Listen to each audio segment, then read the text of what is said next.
Dans un communiqué conjoint, les professionnels libéraux judiciaires informent l'opinion publique que depuis des années, l'État tchadien refuse de payer les condamnations dont il a été l'objet. Depuis 2014, l'Ordre des avocats, les chambres des noteurs et huissiers commissaires de justice indiquent que les décisions de condamnation judiciaire de l'État sont bloquées sans aucune justification. Pour ces professionnels libéraux judiciaires, l'État a toujours usé des subterfuges pour refuser de payer ses dettes.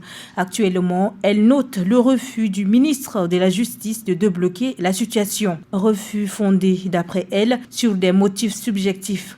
Pourtant, rappelle ces professionnels, un décret apportant apurement de la dette intérieure de l'État a été pris en janvier 2020. L'ordre et les deux chambres exigent de l'État le paiement sans délai de ces dettes. Sinon, ces corps se verront obligés d'user des mécanismes internationaux pour entrer dans leurs droits.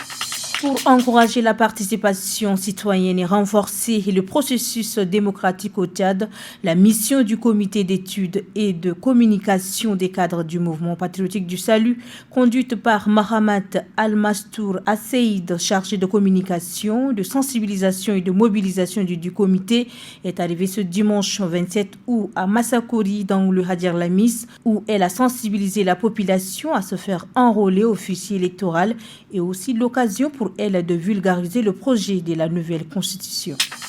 Dans le cadre de la restitution des résultats des recherches menées en mars dernier par la FAO et les délégations des universités des États-Unis, une mission est organisée dans le Grand Canem du 25 août au 1er septembre. L'objectif de ce voyage est de disséminer les résultats de la recherche formative du projet intitulé « Gestion intégrée du bétail pour la nutrition des enfants de moins de 5 ans au Tchad ». Il s'agit également de recevoir des feedbacks des acteurs et natifs des différentes localités afin de finaliser les analyses.